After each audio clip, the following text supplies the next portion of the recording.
Hello everyone, it's Arena coming to you from St. Louis, Missouri, and fall has arrived. We have beautiful blue skies, the trees are definitely changing, and I was on my walk and thinking to myself, what amazing recipe can I share with you? And I thought about this delicious mushroom pate, which I will make to be vegan, but you can make it vegetarian, you can make it lacto-ovo vegetarian. There are no limits to the recipes that you can create with this.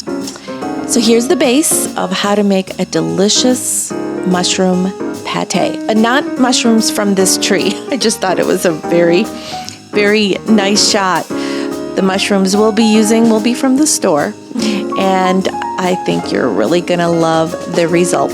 So sit back, relax, and see how we create a beautiful and delicious mushroom pate that you can serve at any party. And as always, I'm including some tips and techniques to make your life a little easier. Enjoy.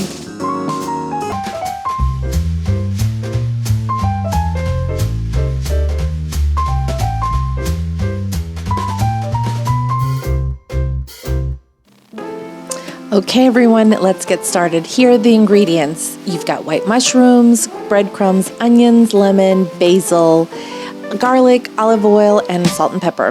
And we're just going to lightly oil the pan and add our onions to it. And you're just going to mix them up until they get nice and cooked and clear. And then you're going to add your mushrooms, and you will see that the mushrooms will release a lot of water. So you don't even have to add more oil to the pan. You can just let the mushrooms little by little release the water and cook. And as you'll see at the very bottom, you can see all the water that mushrooms have released. They have a lot of water.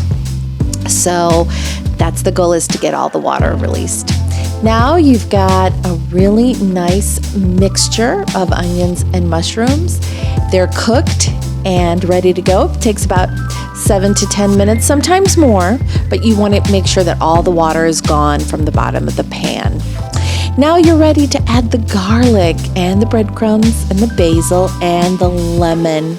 You are free to add more lemon if you like. Salt and pepper, and just a little bit of the olive oil, because the rest is going to go into the mixture after we put it in the Vitamix. And here I am mixing everything up, and now I am scooping the mixture into the Vitamix. And you can also do it in a food processor if you don't have a Vitamix. Then I am going to slowly mix everything up, and this is the consistency that it will be once it's done.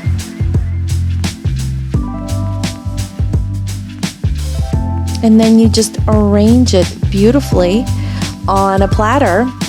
You can have it with vegetables, you can have it with toast, chips, anything. I've got some bread there, some naan.